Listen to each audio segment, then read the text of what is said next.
Hello friends, my name is Emile, and welcome to a brand new Let's Play here on my channel. This is the original Forza Motorsport for the Xbox, released in 2005 by Turn 10 Studios and Microsoft Studios. This would be the first of the Forza franchise, which would eventually go on to sell many millions of copies, and continues to go strong to this day, with Forza Motorsport 7 being the most recent title as of the start of this. So we're going to go through this old game now, which, yeah, 12 years old, the original Forza Motorsport, and see sort of how different it is to the modern games. I do have guests. We will introduce them in a second, but before we do that, we of course need to make a profile. Now, I don't know how many characters it's going to let me use, so I'm just going to go for the cop-out Emile, and also I can't be bothered to spell my entire name into this. So there we go. Anyways, now that we have created a profile, we'll be allowed to go onto the main menu, which, as you can see, has many options. Arcade Race, which I'm not going to go through in this Let's Play. That is something I might go through on my second channel if anyone's interested in it. It's not hugely interesting, but, you know, you can unlock cars. It's kind of cool. Career Mode, which is where we're going to spend the majority of our time. In fact, it's going to be where we spend the entirety of our time playing through the Career Mode, unlocking cars, buying cars. You know how career modes work. Multiplayer, which doesn't work anymore, that's Xbox Live. Time Trials, which, again, second channel, maybe. Free Run, which is basically any car on any track. And Options, where we find options for the audio, which you can tweak to your heart's content. So we'll just turn everything up, because why not? We have the soundtracks option, which doesn't work on this, but if you had on your original Xbox music saved to the hard drive, you can change it and do stuff like that.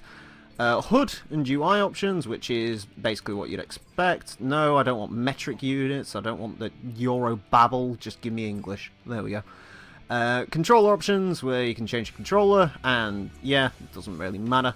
Replay Theatre, which is replays, because this game does have those, and the credits, which no one cares about. So, there we go. Anyways, let's start up our career mode. Now, home region. Home region determines the availability, starting cost, and rarity of the cars in your career. Home region does not affect which tracks are available.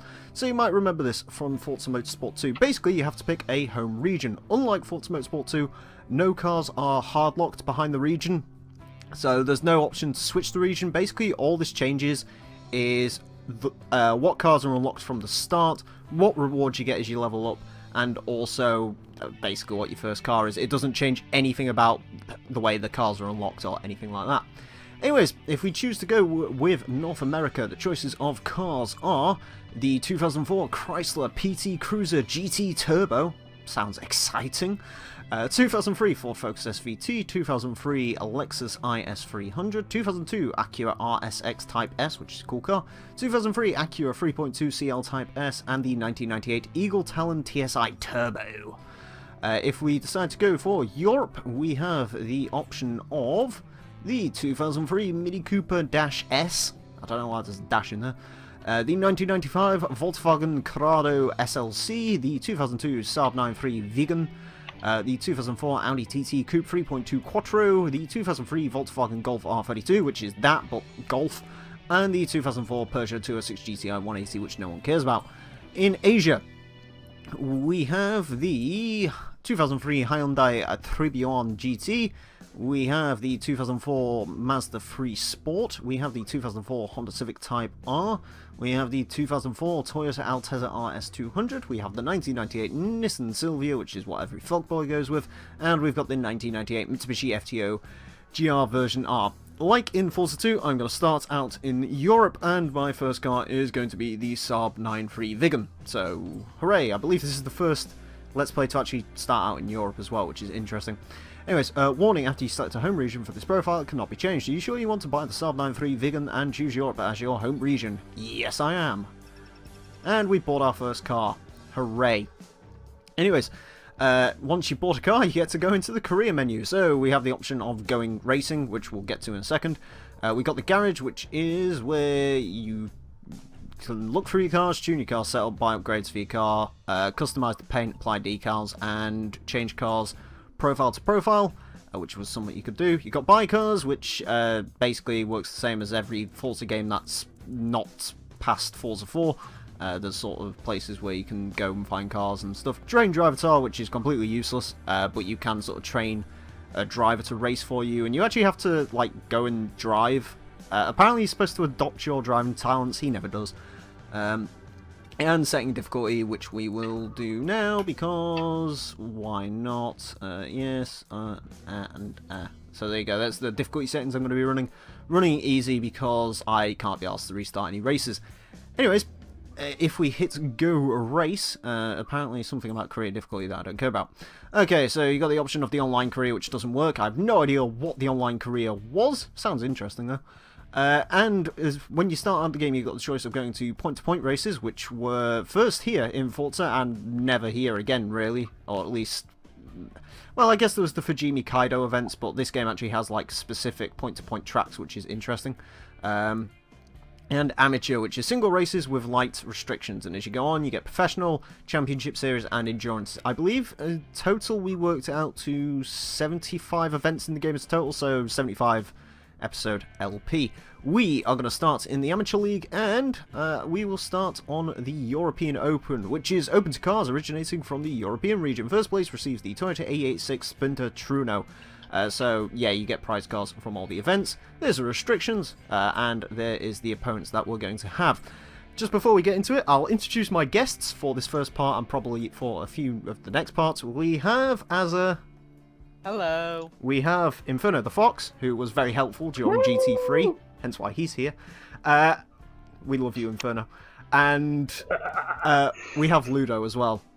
Yeah, baguette, omelette du fromage. That's the one. Anyways, we're going to do 3 races, and we're going to head to Silverstone Circuit Short, the Maple Valley Raceway Short, and Alpine Ring, which is a track which occurred in this game, and only in this game, and in no other Forza Motorsport games, because it's basically Fisher-Price Spa. So, we start with Silverstone. Yay. Don't you just love Silverstone? I really No. don't. Yay! Can I die already? I like Silverstone, that's the worst bit about this. I genuinely don't. quite like Silverstone. Don't. Yeah, Silverstone Eh, eh. ain't bad, but there are better European tracks. Listen, this is the old layout of Silverstone. This is when Silverstone was bearable. The new layout's trash, but this one wasn't so bad. I mean, the new layout is there for one thing, for letting Hamilton win in F1. It's just the thing with Silverstone is it's just so fucking flat and boring. Yeah. But That's my what can you problem with what it. can you fucking expect? It was a fucking airport. It wasn't going to be bumpy as fuck. Yes. Well, yeah, I know that. Hmm. I'm not mentally incapacitated. Incapacitated. How do you? I think I might be now. I mean, they had to Ooh. get fucking English planes to take off from there, like Spitfires. How do we get them to take off Ooh. if it's not flat?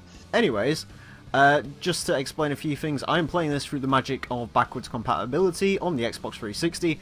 As far as we're aware, there are a few issues, which we might run into. Some of them more amusing than others. I believe it's mostly just slight frame rate issues and sound bugs occasionally, so don't expect too many issues. Yeah. As you can actually see from the game, though, I mean, 2005 looks pretty decent. Has car damage. Handling is a little wonky compared to what we've sort of known the Forza for there. Compared to what we know in Forza now, it feels definitely more towards the Forza 4 days, but not quite as smooth. Then again, the Saab, I've driven the Saab a few times. It's not a very good car, the Saab, to be honest with you, so I just Why picked did it you even choose that? because That's look at it. That's That's a good point. It's beautiful. I love Saabs. No, it missed one thing to be beautiful: Trishbox. Oh god. No. I'm not gonna lie, I kind of like a Saab 9.3 from this generation. Yeah, they are. I mean, there is one of those 9.3 near me, and it has actually official sub Trishbox because they made Trishbox. Yeah. Yeah. These were pretty cool though, because these had like the key in the center console. Like you'd actually have to insert the key. Like I think it was near the gear stick, which was weird. Fancy. Yeah. And you actually, I think you have to lock it. I think you have to lock Saabs in reverse to take the key out. but no one ever did that. So all the keys are like worn to fuck in a Saab because everyone just rips it out. Why did Saab had to die? Because they had no money and kept changing General Motors, and Big Daddy GM didn't like that. Anyways, we win our first race, unsurprisingly, despite some slight issues with the Audi TT. Anyways, as you can see, when you win a race, you get a base prize, you get some bonuses for difficulty, some bonuses if your car's rear, which apparently this isn't, and you get a damage penalty. There's your breakdown of stuff, and oh, you can actually see sort of how your repair costs are affected. Anyways, when you get money, you level up, and we've already reached level 1. There's 50 total levels in the game, and apparently level 1's reward is we get some Pirellis. Were Pirellis the ones that exploded in F1? No. No. Right. No. No, Pirelli is the one that are left in F1. That's on the Forza players now. Motorsport is a simulator. As a result, Fuck it may off. take longer than you expect for a car to brake from high speed. It's not that much of a simulator. Nah. It's... Well, it's the best you could get on the original Xbox. I don't know. There was some... The original Xbox actually had quite a few racing games. You had PGR, which, yeah, fair enough, that was a full-on arcade. You had Sega GT Online, which the physics were decent on. It had Race Sport Challenge that wanted to kill you. Oh yeah, Rally Sport Challenge. Rally Sport yeah. Challenge 2, probably the greatest rally game of all time. Unfortunately, Yeah. that one's not backwards compatible, so when I want to Let's Play that, I'm going to have to go and find an original Xbox. Which apparently is quite difficult, because they are quite expensive. Like, PS2s, they made 150 million of them. You can walk into a CEX and walk out with one for like 30 quid, like I did. Original Xboxes, I believe the going rate in CEX for an original Xbox is like 50 quid. And Bloody hell. yeah, I know. Jeez. There was a Dreamcast in a game store near me, and I was kind of tempted to buy it. Like, I think that's the first time I've ever seen a Dreamcast in real life as well, because they weren't particularly popular here. Nah, not really. Nah. I mean, Sega was already dead at that point. Yeah, Sega kind of shot themselves repeatedly, I mean, and then I was like, look at our Dreamcast, and it was actually a good console, but they had to sort of... Yeah. I think they had to stop making it because it was, like, just not working out. I No, think no, Sega no. have been perpetually in the dying state for 22 years now. It's the MG Rover of console manufacturers. No, Yeah. no, it's sad because Sega actually did make good things. Then they were like, hey, let's do shit. Yeah, exactly. Like Rover. No. The difference is That Rover. first never- Rover was Rover- only good. Yeah, when was Rover good? The SD1 was revolutionary before it fell to pieces. Did you actually hear...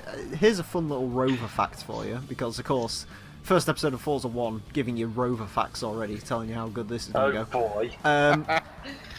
The Margaret Thatcher bought a dozen Rover P6s from 1960, right? In black, for Right. the defence people. So she would never ever have to ride in the back of an SD1. Because she hated the SD1 that much. Can't fault her for that one, mate. Fucking... Yeah, you can't follow. Like, that's the great thing with the SD1. Fantastic looking car. Fantastic. It was actually a good car until you got it home Does and look good. opened the glove box and there was a lake in there. You're like, oh. And then your windows lovely. would fall off. It looks good, that's about it. Yeah, Yeah, do you know why the SD1 looks good though? because they had to sell it. No, because they were like, hey, there's a Ferrari Daytona there, let's just make a 4-door version of that. And that's what they did. Anyways, we're level 2, we get brakes. Yay!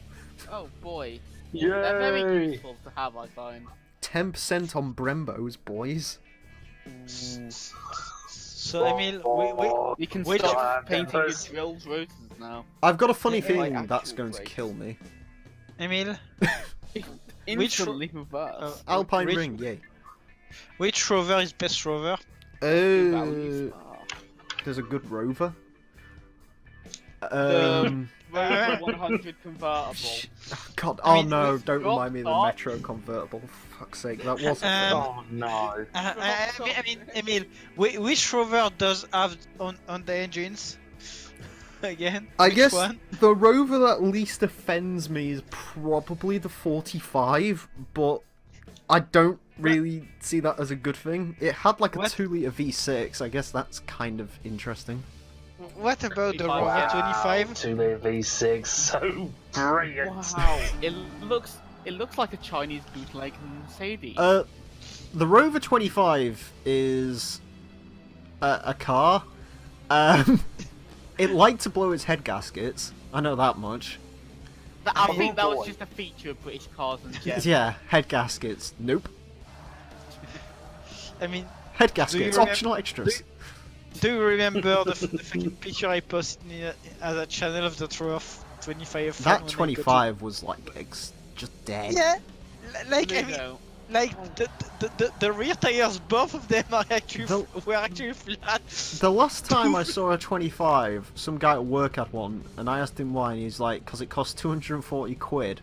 Because, and I'm not joking, it was owned by some old bloke, and his wife found out like she was cheating on, or he was cheating on her. So what she did is she put a pair of steel toe cap boots on and just kicked the car to shit. Oh, fucking Like- hell.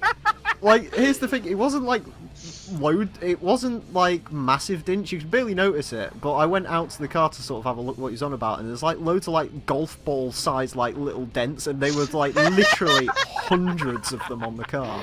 Like, she just That's kicked the fucking shit out of brilliant. his she kicked the Nice. shit out of his gold Rover 25, and it was just like nice. it deserves to be better. Nice. To be fair, this is the same man who had an MGB, so What? Ooh. that was one of the more interesting experiences in my life, actually. I mean, Hmm. The only time I've ever been in a convertible was a MGB from '77. Did it turn you off them for life? Yes. That's why you don't own an MX-5. Yeah, as much as I would kind of secretly still kind of like an MB.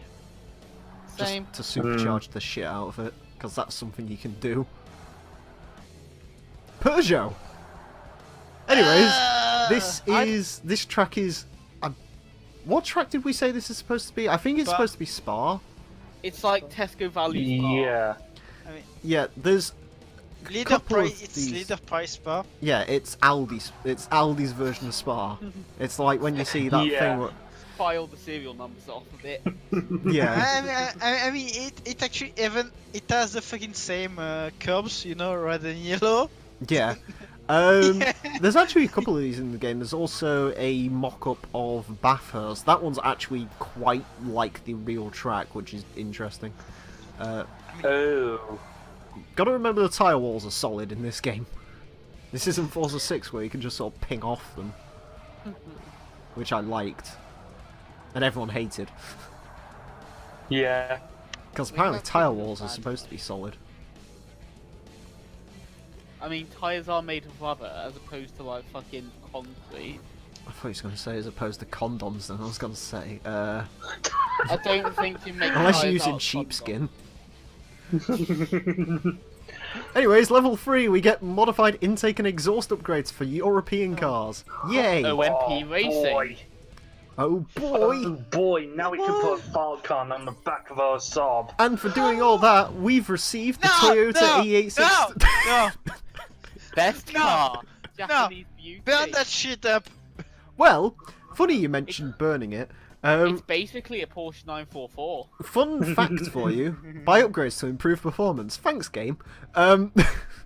As a fun fact, this is, I believe, the only Forza Motorsport where you can actually sell your prize cars for actual money. So, this E86, because we're not going to use it, we can sell it for 15k. Easy.